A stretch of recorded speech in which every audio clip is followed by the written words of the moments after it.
Hello students, welcome to my YouTube channel exam 321।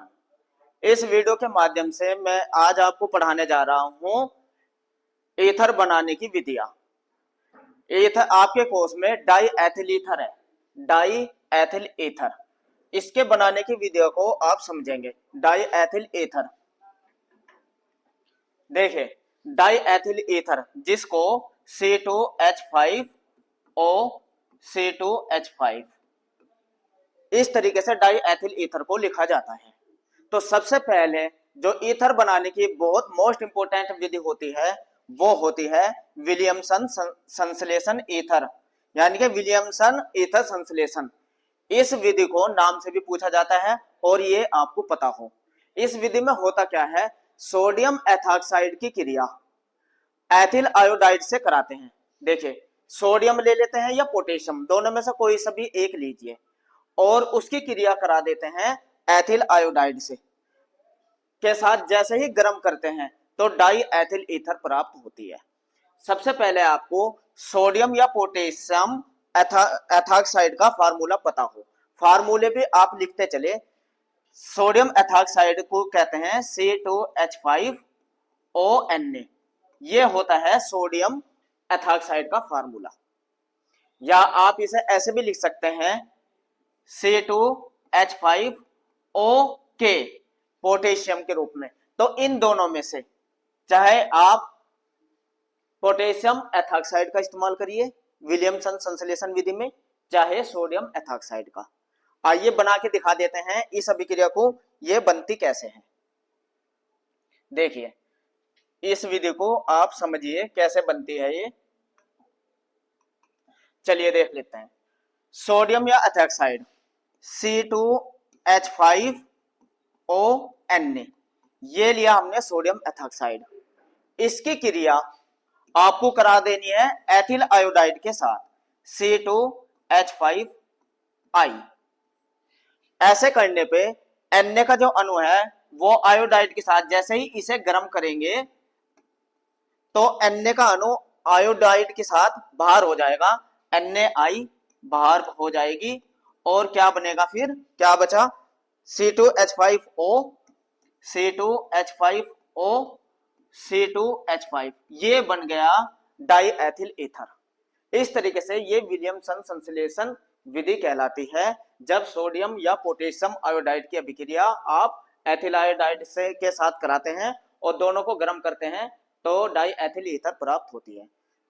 इस विधि को मैं आपको समझा देता हूं एक बार कि किस तरीके से आपको ये समझ के करनी है। अब आप समझिए, इस विधि को मैं अच्छे से समझा देता हूं। देखिए हुआ क्या था, इस विधि को ही समझिए। C2H5ONa प्लस मैं इसको अपोजिट रूप में लिख दूं IC2H5 एथिल आयोडाइड, यही है।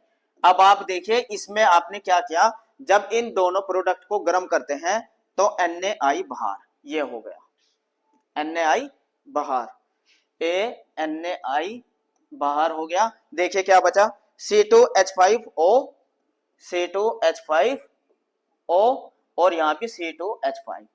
इस तरीके से आप विलियमसन संश्लेषण विधि द्वारा डाई एथिल ईथर को बना सकते हैं। यह ईथर बनाने की बहुत मोस्ट इंपोर्टेंट विधि होती है जो नाम से भी पूछी जाती है। चलिए दूसरी विधि को देख लेते हैं। दूसरी विधि जो होती है एथिल आयोडाइड से बनाते हैं, डाई एथिल ईथर को आयोडाइड से बनाते हैं। देखिए इसमें क्या करते हैं, एथिल आयोडाइड को किस पे प्रवाहित करना है, शुष्क सिल्वर ऑक्साइड के साथ गर्म करने पर डाई एथिल ईथर बनता है। चलिए मैं बना के दिखा देता हूं इस विधि को भी। एथिल आयोडाइड, एथिल आयोडाइड का फार्मूला होता है C2H5I। C2H5 को कहते हैं एथिल और I आयोडाइड। जब इसकी अभिक्रिया कराते हैं किसके साथ, शुष्क सिल्वर ऑक्साइड Ag2O, इसके साथ क्रिया को कराते हैं तो देखिए अब इसको भी समझिए होता क्या है। ये जो Ag होता है यो आयोडाइड से क्रिया कर लेता है और पहले ईथर बना देते हैं C2H5O C2H5 और प्लस AgI के 2 अणु प्राप्त होते हैं, ये संतुलित करेंगे तो ये संतुलित। अब आप कहेंगे सर ये कैसे बन गई, चलिए मैं समझा देता हूं आपको इस विधि को भी कि हुआ क्या है, इस विधि में भी हुआ क्या है। अब आप ये समझिए इसमें क्या हुआ है, एथिल आयोडाइड के 2 अणु लिए हैं C2H5I। ये देखिए एथिल आयोडाइड के 2 अणु में ले लेता हूं, ये विधि समझा रहा हूं मैं आपको। ये 2 अणु हैं और इसमें Ag2O ले लिए। तो अब ये क्या होता है, ये Ag का जो अणु होता है, इस विधि को समझिए, ये जो आयोडाइड है ये Ag के साथ बाहर हो जाएगा। तो देखिए क्या बचा, क्या बना है 2AgI। Ag के 2 अणु थे ना, 2AgI ये बन गया, 2 I आ गए, 2 Ag के अणु आ गए, ठीक है, ये बाहर हो गया। और क्या रह गया C2H5O C2H5, यही तो था C2H5O C2H5, यही बना था। यही विधि आपको लिखनी है, मैंने आपको समझा दी कि ये कैसे हुई है। इस तरीके से आप एथिल आयोडाइड से भी डाई एथिल ईथर को बना सकते हैं। अब देखिए तीसरी विधि भी समझिए, एथिल आयोडाइड निर्जलीकरण। निर्जलीकरण जिसको कि हम औद्योगिक विधि भी बोलते हैं, ये डाई एथिल ईथर की औद्योगिक विधि होती है, इसको भी समझिए। औद्योगिक निर्माण ये कैसे होता है, एथिल एल्कोहल की वाष्प को उच्च दाब लेना है, ये औद्योगिक विधि भी कहलाती है। किस पे प्रभावित करनी है, एल्यूमिना। एल्यूमिना का सूत्र होता है Al2O3, एल्यूमिना, या एल्यूमिना की जगह आप एल्यूमिनियम फास्फेट उत्प्रेरक ले सकते हैं। एल्यूमिनियम फास्फेट पर प्रवाहित करने पर डाई एथिल ईथर बनती है। चलिए मैं समझा देता हूं। ये लिया आपने एथिल एल्कोहल के 2 अणु ले लीजिए, प्लस एक और एथिल एल्कोहल का अणु ले लीजिए। इसको ऐसे लिख देता हूं समझाने के लिए, एथिल एल्कोहल, ये एथिल एल्कोहल, इसको ऐसे लिख दीजिए, इसको समीकरण समझने के लिए ऐसे लिख दीजिए। और इसको उत्प्रेरक के रूप में एल्यूमिना ले लीजिए Al2O3।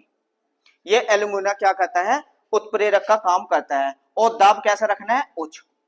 ऐसे करने से ये OH और ये H क्या बाहर हो जाता है, जल बाहर हो जाता है। इसलिए इस विधि को निर्जलीकरण भी कहा जाता है। निर्जलीकरण का मतलब जल का बाहर हो जाना। तो जल जैसे ही बाहर हो जाएगा, ये देखिए जल बाहर हो गया, ये जल निकल गया, तो क्या बचा C2H5O C2H5।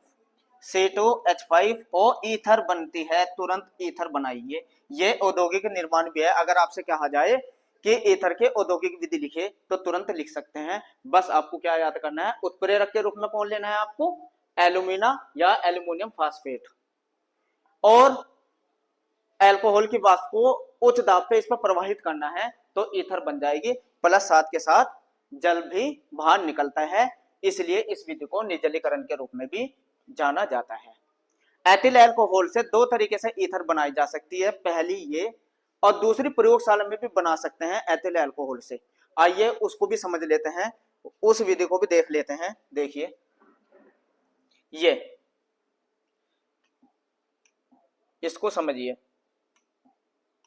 देखिए एथिल एल्कोहल के अधिक्य को सांद्र सल्फ्यूरिक अम्ल, किस पे, सांद्र सल्फ्यूरिक अम्ल के पर 140 डिग्री सेल्सियस पर गर्म करने पर डाई एथिल ईथर बनती है। ये इंपॉर्टेंट है, इसको भी समझिए। इस विधि को जरा ध्यान से समझिए। C2H5OH ये लिया आपने एथिल एल्कोहल, इसकी क्रिया सांद्र H2SO4। देखिए H2SO4 इसको ऐसे लिखता है ना, लेकिन अभिक्रिया में आप ऐसे लिखिए HHSO4, इस तरीके से लिखिए HHSO4। H2SO4 को ऐसे लिखिए तो आपकी रिएक्शन समझ में तुरंत आ जाएगी, HHSO4 ऐसे लिखिए। ऐसे क्यों लिखा, ऐसे इसलिए लिखा कि यहां से जल बाहर हो जाएगा। कितने डिग्री टेम्परेचर पे, 140 डिग्री सेल्सियस पे यहां से जल तो निकल गया। क्या बचा, जल बाहर होने के बाद क्या बचता है, ये देखिए C2H5HSO4 ethyl hydrogen sulphate, ethyl hydrogen sulphate बचता है। ये जो एथिल हाइड्रोजन सल्फेट मिलता है, C2H5HSO4 एथिल हाइड्रोजन सल्फेट। इसकी अभिक्रिया आप दोबारा फिर एथिल अल्कोहल से कराइए, एथिल अल्कोहल से C2H5OH। अब ये देखिए ये जो हाइड्रोजन है, ये वाली हाइड्रोजन इस HSO4 के साथ बाहर हो जाएगी। तो देखिए टेम्परेचर वही 140 डिग्री सेल्सियस पर क्या बाहर हो जाएगा वापस, H2SO4, H2SO4। ये H यहां से H ही है ये, तो क्या बचा C2H5 यहाँ, C2H5O यहाँ, C2H5O, C2H5। ये बन गए, दो स्टेप में बनती है ये, इस तरीके से मैंने समझाई है। ये हुई इसकी प्रयोगशाला विधि भी बोलते हैं इसको। एथिल अल्कोहल के अधिक्य में जब आप शांत सल्फ्यूरिक अम्ल से अभिक्रिया कराते हैं टेम्परेचर 140 डिग्री सेल्सियस पे, तो डाई एथिल ईथर बनती है। क्रिया विधि मैंने आपको ये बहुत अच्छे से समझा दी। अब मैं